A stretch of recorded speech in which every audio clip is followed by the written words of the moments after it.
Well, we've hoped that you spent the last 2 weeks being really curious about curiosity because we're going to be back with the Queens of Curiosity on this episode of the Learning Geeks podcast starting now.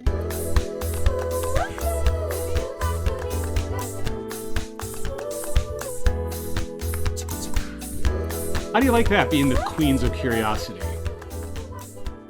I feel like I need to come up with some line that you can edit. And Jake, can you find something that you can put in the first one so I can be the queen twice?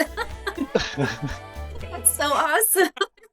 It's our new LinkedIn catchphrase. Queens of Yeah. Curiosity. Changing my Queens of profile. Curiosity. I love this. We could even make you a superhero team, right? We've got the awe maven. We've got the wellness witch, and witch like in a scarlet witch in a good. I'll take it. Yeah. Okay. I was going to say, it sounds like a great name for a band. Yeah. Right. It does. Yeah. It does. And now we've got the neuroscience nerd. There you go. This is when you're struggling and you just stop. Yeah, you're right. We were Don't- talking about Yeah. we were talking about locking things in time. I'm at the risk of locking things in time of when we're actually recording this. I haven't shared this all with you. I was in New York yesterday, and between TSA problems, an hour-long wait to get through pre-check, I was at LaGuardia. They still only have one runway open after that accident. And then the thunderstorms in Chicago. I got home at 1:30 in the morning and then had to wake up at 6. So I am on fumes right now. I was actually wondering if you were even going to be awake for this. Yeah. Well, I'm Yeah. I'm at least my dorkiest when I'm tired. Here I am. Yes. All right, move let's get to on. it. Let's talk to JB. So Jessica, and you know what? I don't even know for sure how to pronounce your last name because all I do is call you JB. Is it Billet, Americanized, or do we say Billiet? It's French. Billiet? Maybe. It's fancy. En français, Billiet. Jessica Billiet, would you please introduce yourself and what you bring to the conversation, and then opine greatly in English about curiosity? Yes, absolutely. I'm Jessica Billiet. I am a change management and learning leader. I focus on translating neuroscience into practical leadership strategies, especially around how people respond to change, uncertainty, and learning. My work is really about helping leaders create sustainable environments where people can stay curious, where they can adapt and perform at their best over time. My take on curiosity is that it's not a personality trait, it's a neurobiological state that determines whether we learn, shut down, or move forward. Something I was thinking about in the conversation is that we use curiosity a lot as parents. If one of my children makes a mistake and I know they're afraid to tell me, I don't start with punishment. I start with safety. I'll start by saying, hey, I heard that this happened at school. It actually reminds me of something I did when I was your age. And I'll share something that I did that was similar because I'm trying to create safety. Then I'll say, this isn't like you to not share this with me. I'm curious. What made this so hard to tell me? And what happens is really interesting. Instead of shutting down or getting defensive, my children start reflecting because curiosity lowers that threat response. It tells the brain, you are safe enough to explore what happened here. And that's where real learning comes from. Because just like Lauren said, when people feel threatened, the brain shifts into protective mode. We've got defensiveness, blame, denial, avoidance. But when you introduce curiosity to the situation, you're reducing that threat response and you're re-engaging the thinking part of the brain. So that was my take as Lauren was speaking. It was so interesting to hear her take on it. And one of the questions I had, Lauren, when you were talking about Aperture, I was really curious about why do we lose curiosity? We started in the first episode talking about how kids are curious about everything. They want to learn so much. But my thought when you're talking about Aperture was, you cannot be deeply curious and deeply threatened at the same time. So I think as we get older, we begin to view the world with more danger. We begin to remember situations where we were shut down. We remember being judged and feeling like, wow, that person saw me and they didn't like what they saw.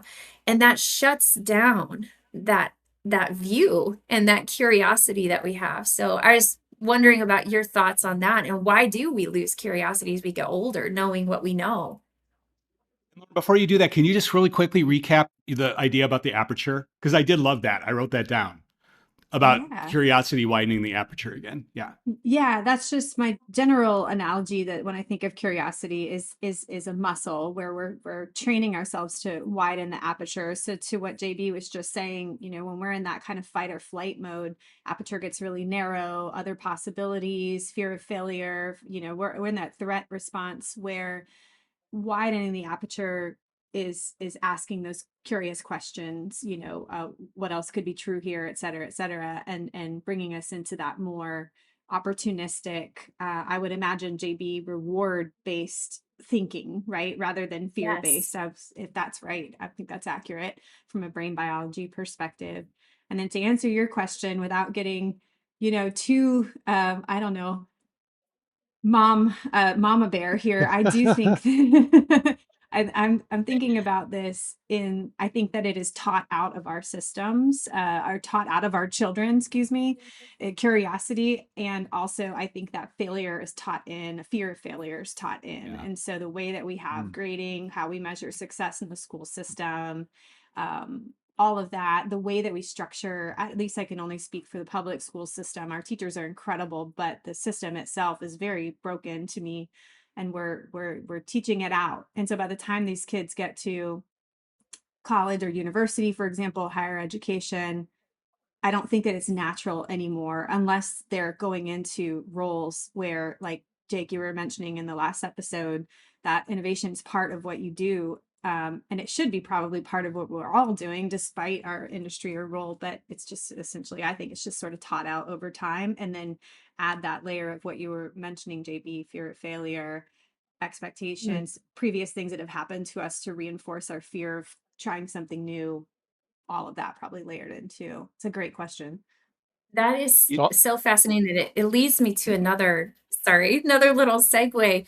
It makes me think about how curiosity changes how the brain encodes information, because dopamine, that's our motivation molecule, right? It doesn't just feel good, it acts as a learning signal. It increases activity in the hippocampus, which is responsible for memory and context. So when curiosity is present, the brain is more attentive and information is encoded more deeply, meaning that we retain it better. So curiosity prepares the brain to remember. So you were talking about the school system, and in my brain I was thinking about school, but I started to think about training as well in a corporate context, where sometimes you go to these trainings and it's, here's what you need to know, and it's passive intake, it's low retention. But then I was shifting to Jake, what you were talking about, here's a question we haven't asked, here's a problem we haven't solved yet, and that spikes curiosity, which would entail higher engagement and better recall ultimately. so a couple of thoughts. So one is, it sounds like everybody's kind of hinting around this, but curiosity is a skill that can be developed. Is that Yeah. an accurate statement? Yeah. I think so. One thing that I've noticed, I'm thinking about the amygdala hijack and um, ability to be curious. And I'm at the stage of life where I really don't care what other people think. And so I'm We not know that it's threatened by, obvious. yeah, It's I know, obvious. by my Yeah. participation in this, right? And my stupid comments and my stupid jokes. I really don't care, which means I can be curious about stuff. I can ask dumb questions. And if it really is a dumb question, someone says, that's a really stupid question. Great. So what would be a better question? Right. So I think for me, I've kind of gone through the season of, like Jake, were talking about earlier, where, am I going to still have my job if I do this, or if I pursue that, or do this other thing? And now it's like, I don't need the job. So I Yeah. can be curious about whatever. And it's given me an opportunity. I'm in the process of recreating a version of the Learn to Learn course that I taught at Accenture. But I now have the license to think more broadly than just that 1 hour that was focused on. And I'm thinking Yeah. about some of the things we're taught and we're teaching, and I'm more curious about it. And I'm actually understanding there are some things we probably didn't teach the way we should have. It's not quite accurate, and that's great. Now I have the time to do that and pursue those curiosity angles. So I love this discussion. I could so I wanted to bring up an example. So we're talking about failure and talking about curiosity. So Bob and I were at South by Southwest. Unfortunately, Dana couldn't make it, which we were incredibly sad that we weren't there. But we were we were doing a live podcast. But one of the sessions that Bob, myself, and our friend Tessa for show we went to I can't remember what the session was called. It was like the muddle or the In the muddle. in the muddle. Yeah. So we were Hmm. at a blues club, a famous blues club called Antone's, and on the stage we had three musicians playing live to pieces that they've never played before. Or at least there was one person that played, I think, before, but it was like 15 years Right, or something exactly. in the making. Yeah. But the whole idea was that they were going to play and fail right in front of us, in front of the live audience, which was probably Hmm. consistent of 60 to 75 people or so. These maestros, you know. It's Yeah. very, very intelligent. But what they were doing throughout the whole time, even though they admitted that they were incredibly nervous, more nervous Yeah. than being in front of 2,500 people on stage when they do their show, it's that failure, this was my favorite line, was failure was instruction. And so they have built in that failure was part of the entire of their work.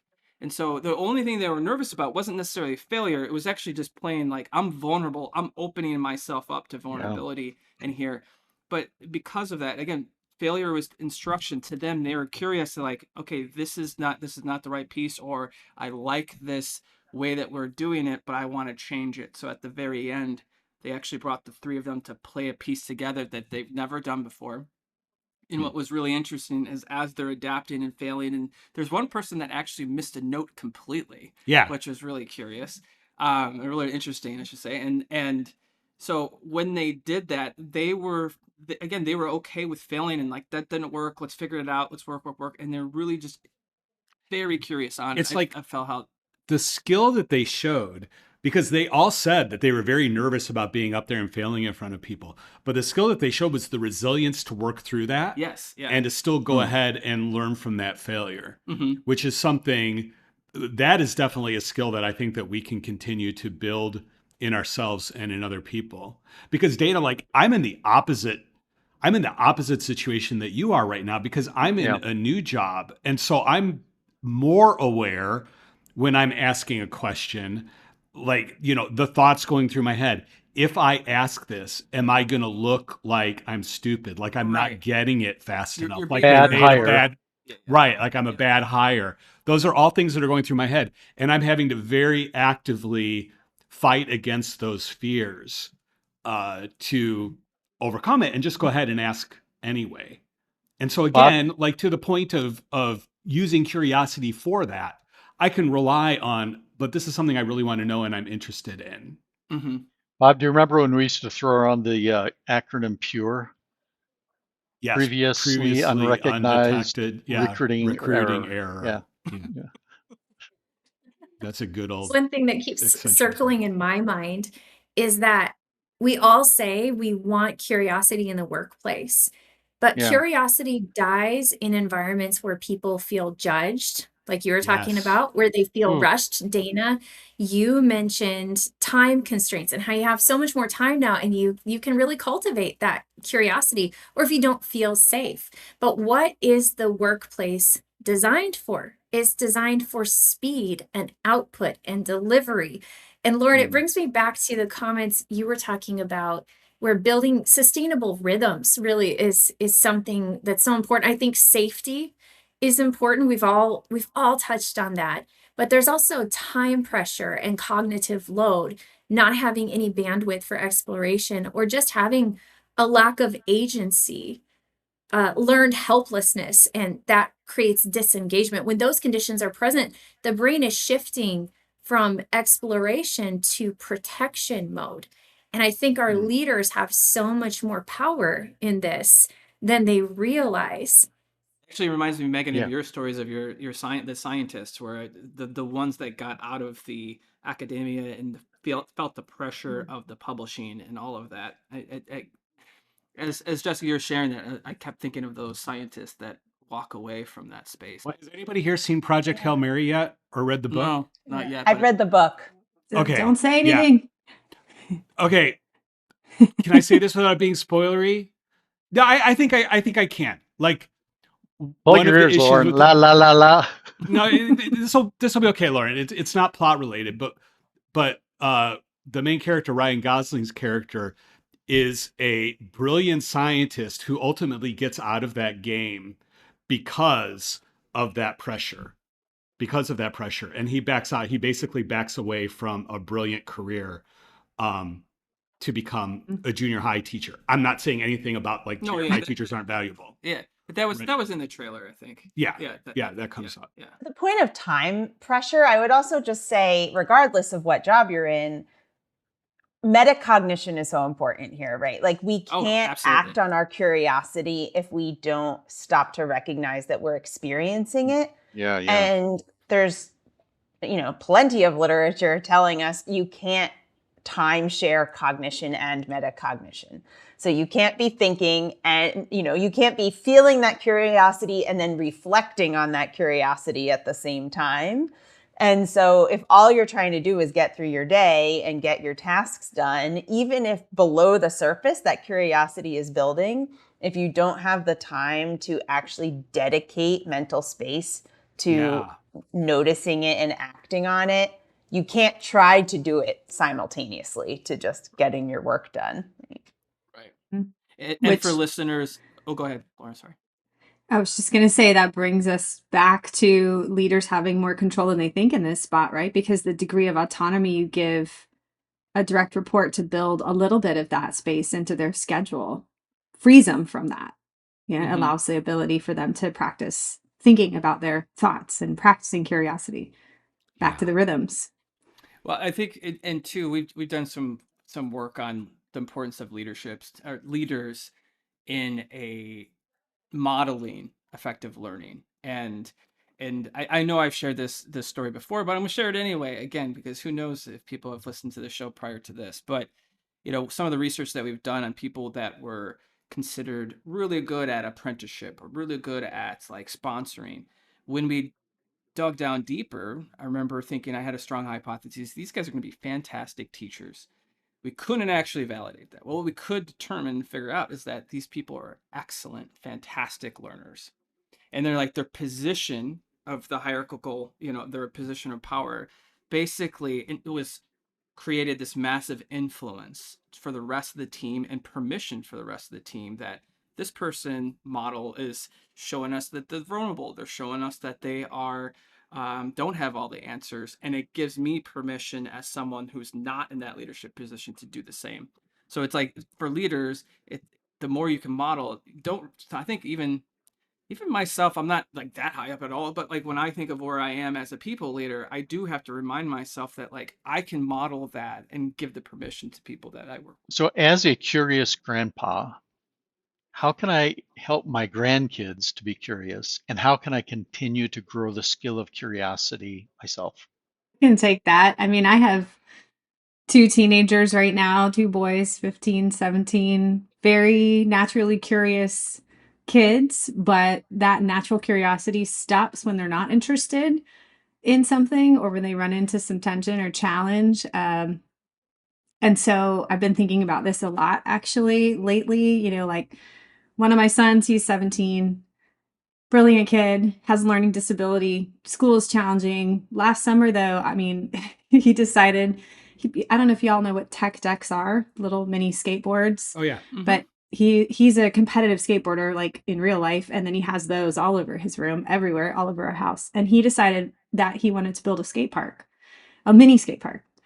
And he was curious if he could do it. And he didn't go to YouTube University. He just built it to spec, like with nothing, because he was curious about it. And he was he was trialing and erroring. There was a lot of Home Depot runs and things like that for wood, but he did it and it was incredible. But he can't somehow translate that to, for example, practicing that level of curiosity in algebra 2 when he's not interested in what is going on. But then like in history class and art, AP and AP research, he's great. And so I was trying to think about what are the different ways that I could help him and my younger son who has similar, I think every teenager maybe has similar challenges when he runs into challenges with school, or with maybe he's in an argument with somebody or whatever it is. And I'm even practicing this as a mom. I'm asking questions. My number one question is always to them and to myself before I yell at them, what else could be true here? So JB, I think you were asking yourself something similar with regard to your children. I ask questions like, what else are we not thinking of? I ask the question, if you could do this your way, how would you do it? I asked them to ask the question, what's going right here? And then what can I learn from what didn't go right? Like, what can I own and move forward? And that's helped me pause as a mom, take a beat, and then respond to them. So I'm not being reactive. But I also think that whether or not they're taking it in, I know they're taking it in, whether or not they're going to apply it anytime soon, TBD. But I think it is starting to help a little bit. And I hope that they take that with them into their adult years. So JB, just real quick, think about what Lauren said and give us some brain chemistry that's going on in the way that she was handling that. Sure.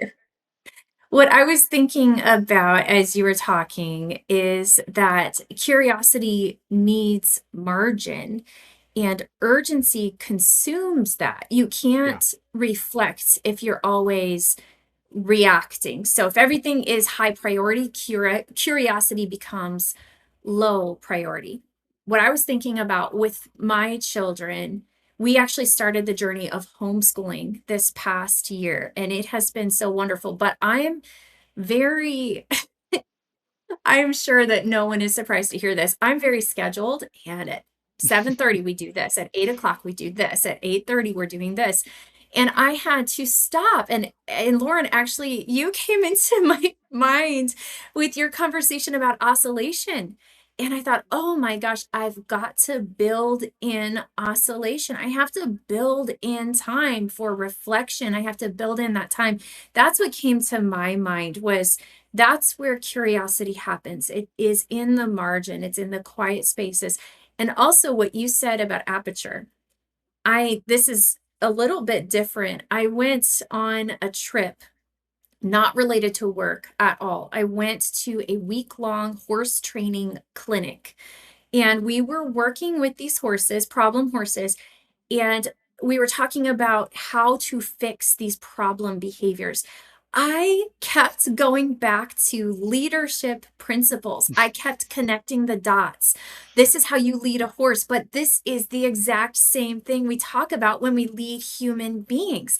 This horse is afraid, so it won't do what I'm asking it to do. This horse has a major respect problem, so it won't do this. And I kept making these crazy connections, so much so that I would get back to my hotel room and I would just write page after page after page of notes about human beings.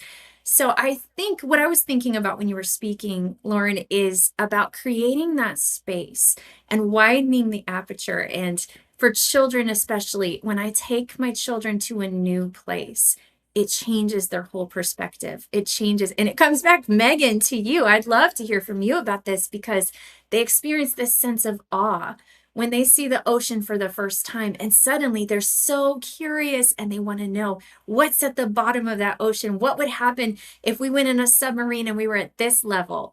I think widening the aperture, giving them the opportunity to experience awe, that's what I was thinking of, Dana. So Megan, before you respond to that, I need to just getting off from the ocean. My 5-year-old granddaughter saw the ocean for the first time, and and it was the sun was setting, and she could not hold herself back from singing Moana songs as she's running up and down the beach. So anyway, that was her awe experience. Well, I have a 6-year-old who loves Moana. And a catchy so song. It really can is. Relate Now it's to all going of through our that. heads. Yeah. So there's a lot of curiosity and a lot of singing in my household. The two things come to mind. One is the context setting, right? So we were talking about if everything is novel to kids, what can make them feel those powerful emotions. And long before I had any children of my own, when I was a science teacher, maybe I told this story last time I was on, I don't remember, but one of the things that got me thinking about awe and children was helping kids think about matters of scale. And so I was teaching a third grade unit on geology, and the kids were doing this model of kind of a pizza slice wedge of the earth and thinking about, okay, here is the crust and the mantle and the inner core, the outer core, inner core. They were labeling them. And this was during the time when the Chilean miners had just been trapped, and that rescue was all over the news, and the kids had really been captivated by that story. And they said, where were the Chilean miners in the earth? And I said, where do you think? And so each of them got a pencil, and they were, marking on this paper on the floor where they thought the miners were. And they're all like in the core of the earth, right? So then I said, let's look it up and do the math. And so we talked about, doing the conversion to figure out for our model. And it's like, you can't even see how they're like, they're right here, right? And the kids were like, what? And so they said, why were they stuck in there for so long? They were just below the surface.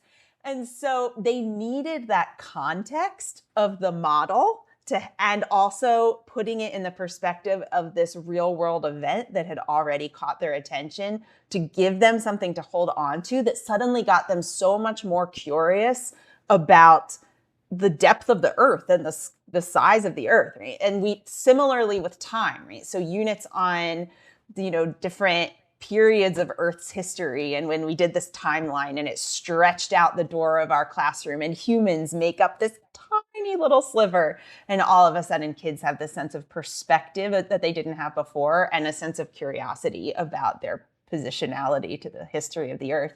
So I think that context setting is one thing. And then the other thing I was thinking about is just the relational aspect of curiosity, that we sometimes think of curiosity as an individual endeavor or experience or feeling, but there's a real social component too. And it's complicated because we can have social contagion effects. So there's been research showing that if other people have indicated that they're curious about something, people are more likely to then pursue that, right? So if you have an online database of questions that people could click on and find out the answer, the ones that have more upvotes or more clicks, people are going to think, oh, that must be interesting. I'm going to click on that too. And yet, if you're in a room of people and you start to worry, to this point about psychological safety that we've been talking about, and you think, oh, I'm in this social situation where exhibiting curiosity might reveal my lack of knowledge about something. It might make me look like kind of a nerd. It might, whatever, right? That kids especially, might not feel like they want to express that curiosity. And so I think creating a space where that curiosity is collectively cultivated, and that kids can both realize, oh, wow, other people find this interesting. Maybe it'll be interesting to me too. And also, if I'm curious about this thing that no one else is curious about, that's okay too. So I think there are these really complex social dynamics at play here that are worth thinking about as we approach cultivating curiosity with kids.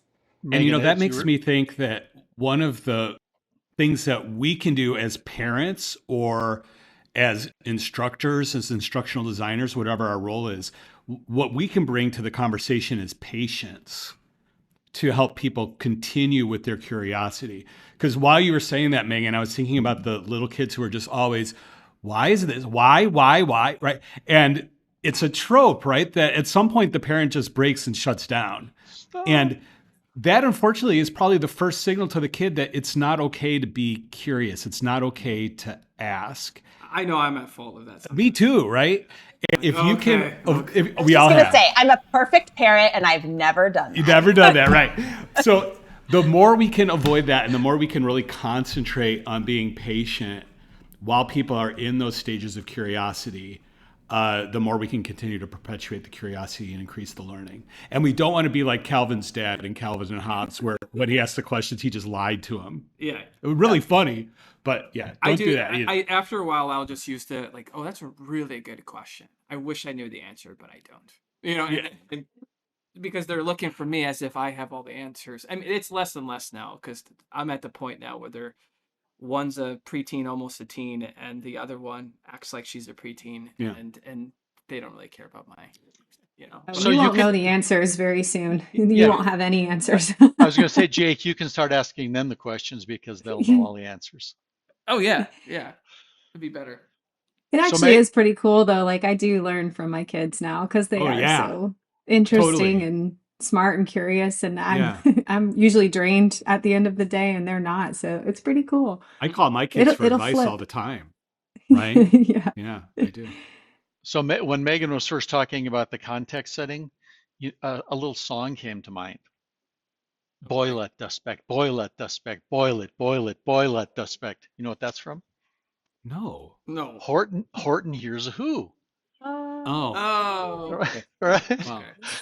Right. There's now there's a I'm little curious. part, and and then there's the bigger world outside of that, and nobody. I was really waiting. See, I was curious. I was waiting, Dana, and I was curious for what kind of dad joke you were. Yeah. What's the punchline going to be? Yeah, me too. That's what I was waiting for. Sorry.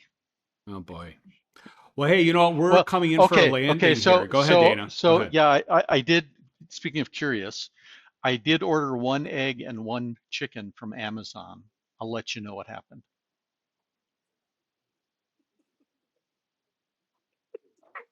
So, does anybody have any last thoughts or questions on curiosity? This has been fantastic. Yes, it has. I just have one thing. I'm just curious myself. I am genuinely curious.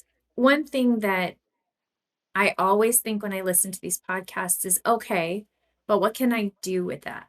And I'm curious myself, what would you recommend for leaders to do? I know for myself, I would say psychological safety. Stop saying things like that's not right, because people will stop offering ideas. People will just default to silence. Rushing, having back-to-back meetings with no reflection in between. Your teams might execute, but they won't adapt. Over-indexing on outcomes, all of that. But I would love so much to hear from our wellness experts and from our awe expert. What would you say are the main takeaways if we want a workforce that's more curious and more open to learning and engaged in the process? What would you say leaders should do? Sure. I think 2 things. One's a shameless plug and the other's not. The shameless plug is that we recently released a reflection guide, and this is about awe, but I think I think it supports curiosity and could also be tweaked for curiosity. And it's a 4-week exercise of just 5 to 10 minutes a week, cueing you to think about, where might I notice awe in my day-to-day work? How might I go about noticing it more? So where are the places it might show up that I could actually be more intentional about noticing it? And then just jotting down, this is what I'm going to try this week. And then coming back a week later, and here's what I noticed, and here's how it made me feel, and here's how I'm thinking differently.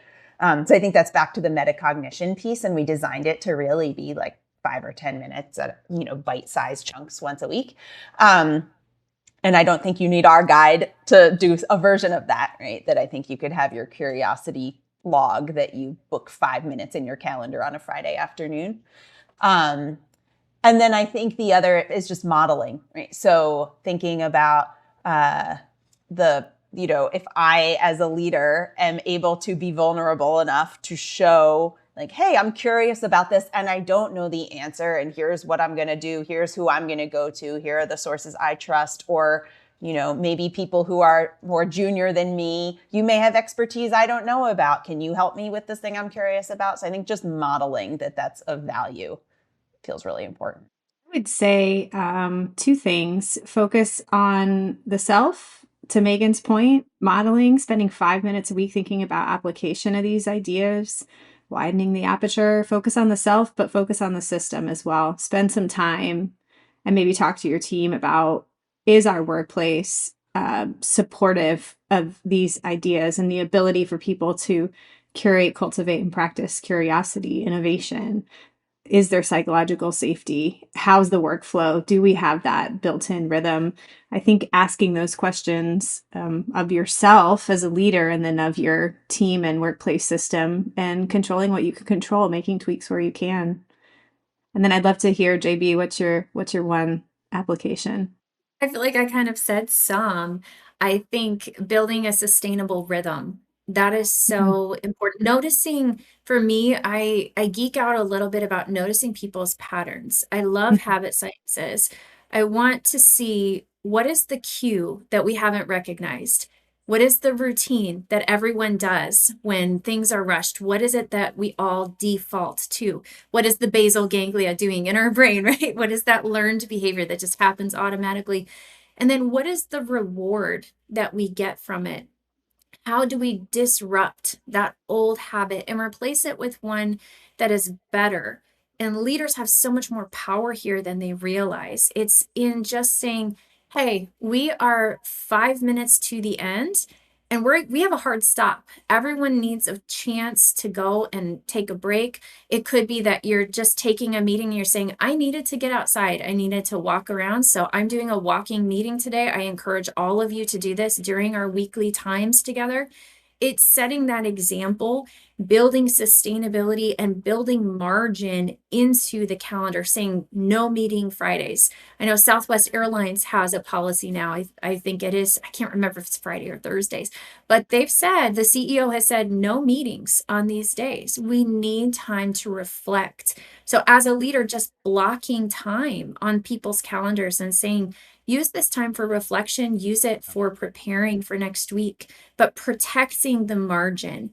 That would be my biggest takeaway. So Can I throw one more quick yeah, thing in, Dana, real yes. quick? It's just something that I just remembered, that for a long time, because I needed to work on being a patient mother of teenage boys, I had a post-it note that said that what I mentioned before, what else could be true? And that really helped me in every area when I was questioning business decisions I was making, working with leaders, advising leaders, being a parent, being a wife, being a mother, all of the things. It really, really helped just to have that post-it note sitting right here on my Mac, right behind where you can't see. So it's not there anymore, but it just really, really helped to focus on that aperture muscle.